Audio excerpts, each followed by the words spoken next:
Aujourd'hui, je suis dans un parc magnifique du côté de Anse. En fait, c'était pas prévu, c'était pas du tout prévu que je m'arrête dans ce parc, mais j'ai vu qu'il était vide et j'avais envie de profiter de cette nature toute seule. Et dans ce parc qui est vraiment superbe, regardez un petit peu, je vais vous le faire découvrir là tout autour.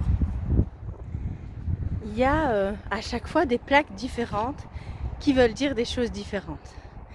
Et je vais me challenger. Donc cette vidéo, elle va être peut-être un peu plus longue que d'habitude, mais je vais me challenger. Et je vais à chaque fois vous dire quelque chose sur chacune de ces plaques. Ok? Let's go!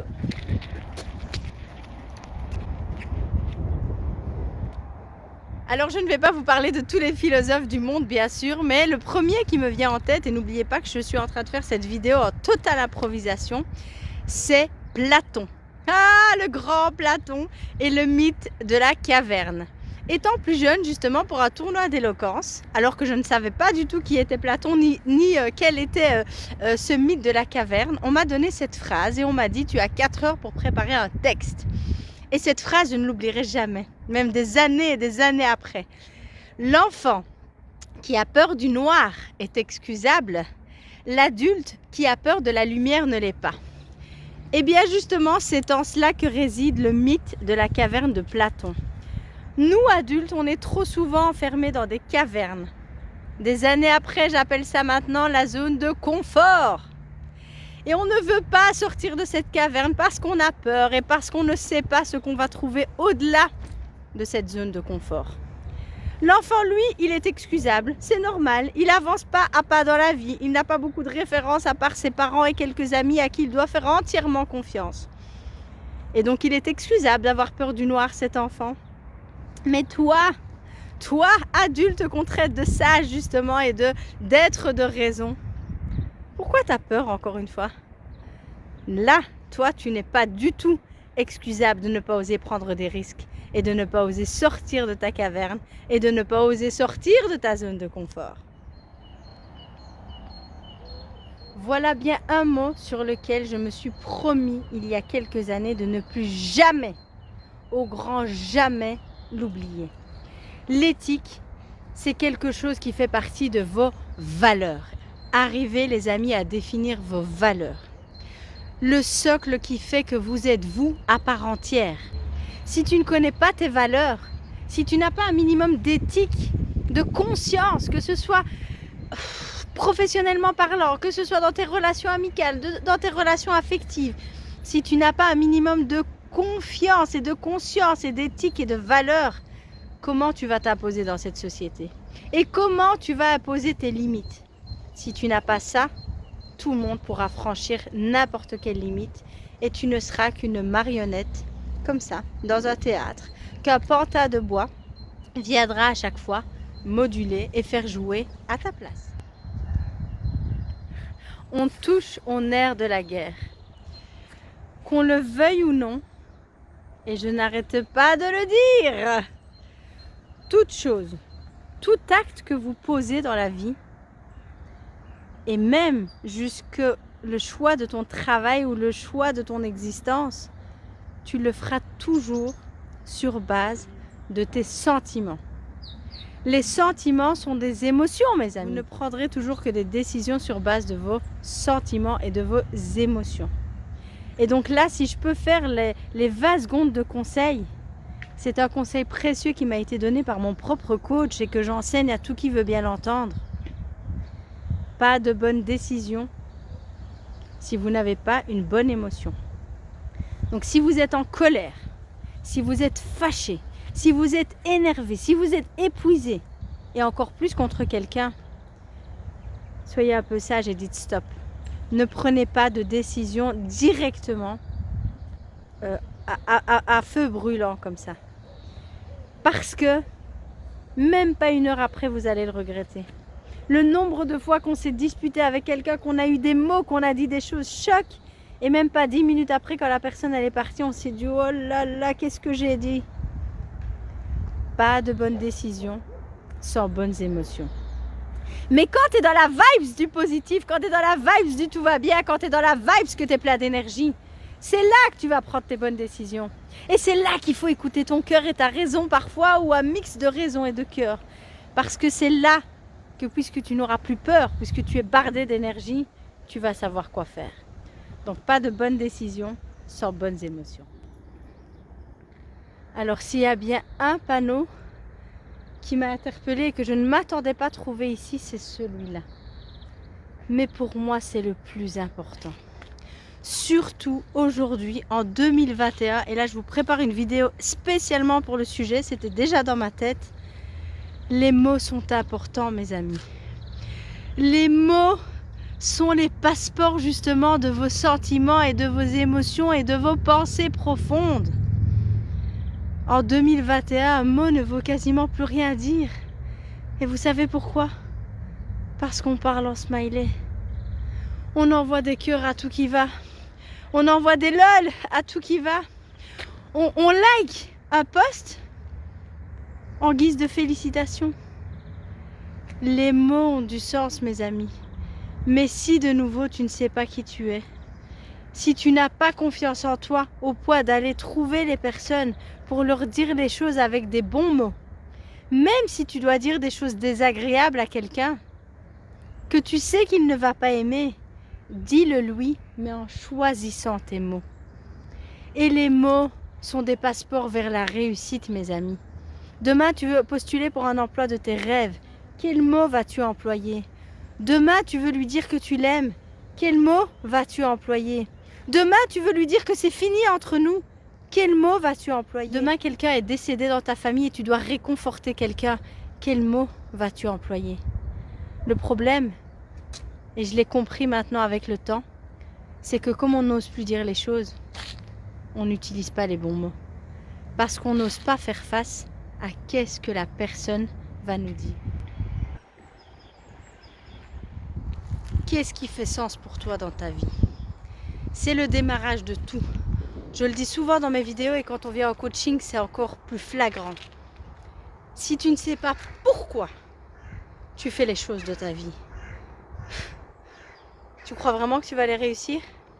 Si tu ne sais pas ce qui fait sens pour toi, quelle serait l'utilité d'arriver à la fin de tes projets? Si tu n'as pas de direction à donner dans ta vie, et le seul capitaine de la direction et du navire de ta vie, c'est ça. Why? Pourquoi? Qu'est-ce qui fait du sens pour toi? Et quant à la réponse à ces questions, je peux te dire que tu es indestructible. Que quand tu sais ce qui fait sens pour toi, peu importe les obstacles qui arrivent sur ton chemin, tu les balayeras ou tu trouveras une solution pour passer outre. Quand tu sais ce qui fait sens pour toi, tu ne lâches pas. Quand tu sais ce qui fait sens pour toi, tu ne te demandes plus quand est-ce que je vais y arriver. Tu te diras simplement, je vais y arriver et je fais tout faire pour, même si ça va me prendre des années et des années. Ça aussi, je vous l'ai souvent dit. Le chemin qui ne mène nulle part, moi je le connais. C'est le plus tard. Plus tard. Tu feras ça quand? Plus tard. Ok, j'irai lui parler. Plus tard. Je commencerai à fonder ma famille. Plus tard. Je me lancerai dans l'entrepreneuriat. Plus tard. Wow! C'est quand plus tard? Le chemin du plus tard est celui qui vous emmènera nulle part. C'est la phrase de mon coach. Quand vous avez un objectif, mes amis, et c'est ce que je vous enseigne aussi, et notamment dans ma formation sur comment transformer stratégiquement son année pour atteindre ses objectifs, eh ben, tu dois les définir, tes objectifs. Tu dois les définir, comme ce jeune homme qui court là. Vous croyez qu'il n'a pas son tête? Vous ne savez pas pourquoi il se lève pour aller courir? Si, il le sait. Et tellement il sait pourquoi il veut faire les choses, donc le sens de tout à l'heure, mais qu'en plus dans son GPS, il a mis une date d'arrivée, il va y arriver à son objectif. Donc arrêtez de vous dire en permanence plus tard, plus tard, plus tard, quand le seul chemin que vous devez prendre, c'est celui de l'action maintenant. Tu démarres maintenant et tu te définis un objectif avec une date. Rien du tout. Ok. Donc, ça résume parfaitement les gens qui n'ont pas d'objectif dans leur vie, les gens qui ne savent pas où aller, ce qu'ils veulent faire. À partir du moment où tu n'as pas d'ambition, ta seule ambition, c'est le statu quo, le rien du tout, le je me contente de ce que j'ai à l'heure actuelle, et tu vas finir comme ça. Sans rien autour de toi. Rien du tout. Alors là, c'est super significatif. S'il y a bien un lieu où je ne souhaite pas que vous atterrissiez, c'est bien ça, le lieu commun. Arrêtons de vouloir être comme tout le monde. Imaginez-vous des clones de nous-mêmes, tous les mêmes, des robots robotisés, à faire la même chose, à boire la même chose, à manger la même chose, à penser la même chose, à dire la même chose. Mais qu'est-ce que ce serait d'un ennuyeux déconcertant! Et en fait, plus tu vas rentrer dans le lieu commun en espérant que les autres t'aiment, te respectent et te valorisent, et qu'est-ce qui va se passer? Eh bien, plus tu vas te fondre dans la masse et moins on va t'aimer, on va te respecter, on va te valoriser. Soyez disruptifs, sortez du lot, mais soyez vous-même. Essayez pas de des copier-coller tout pourri d'autres personnes, ça on s'en fiche, on n'en a pas besoin.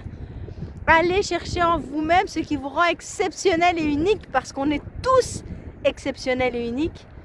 Et faites de cette exceptionnalité et de cette unicité quelque chose de formidable. Parce que c'est en sortant de ce lieu commun que vous allez apporter de la lumière dans vos vies pour mieux apporter de la lumière dans la vie des autres. À votre avis, qu'est-ce qui est plus important?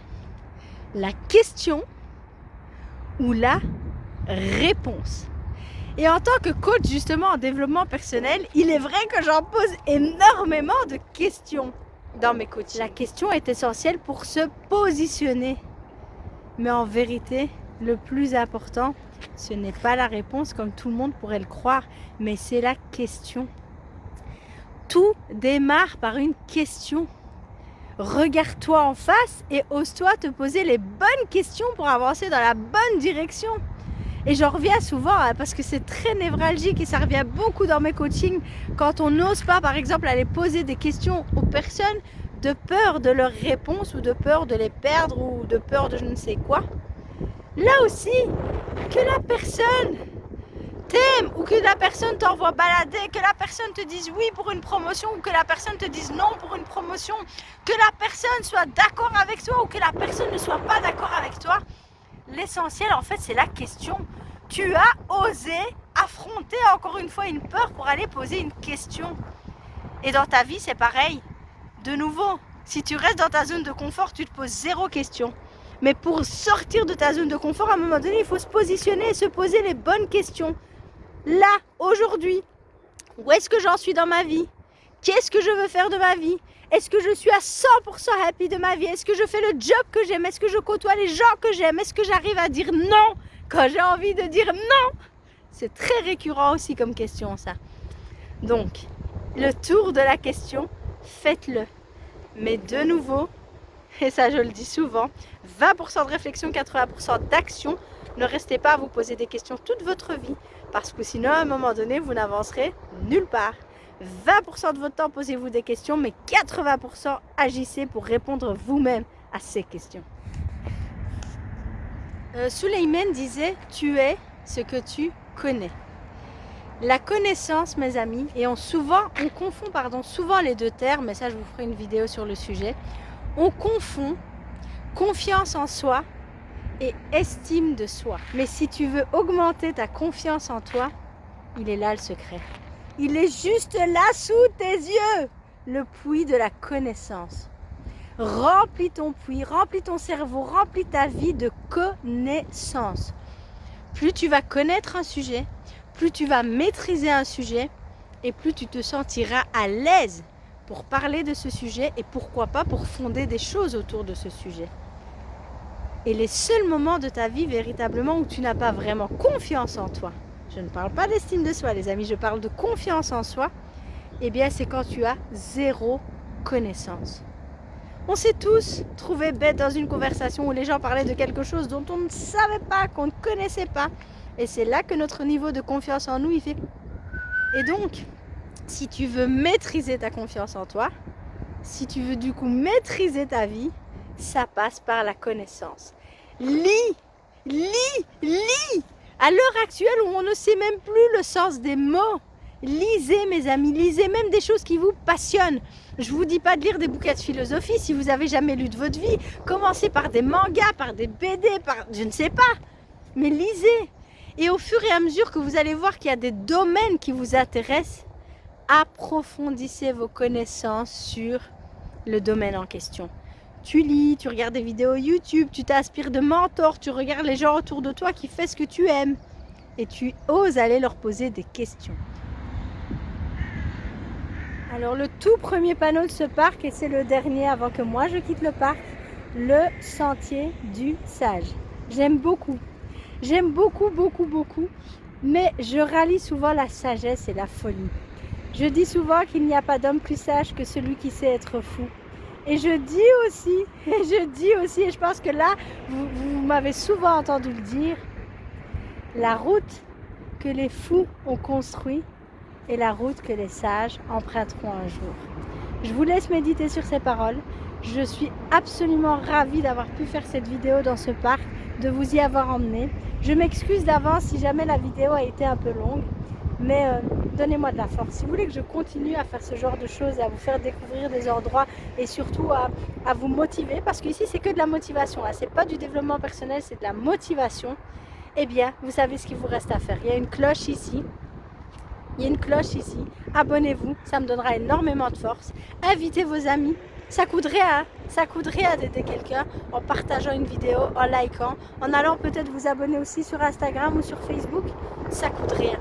Mais vous n'imaginez pas le nombre de personnes que vous connaissez ou que vous ne connaissez peut-être pas encore, hein, mais à force de diffuser une vidéo, ça va loin, qui ont peut-être juste besoin d'entendre ces vidéos pour avoir un léger coup de boost. Sur ce, mes amis, prenez soin de vous pour mieux prendre soin des autres.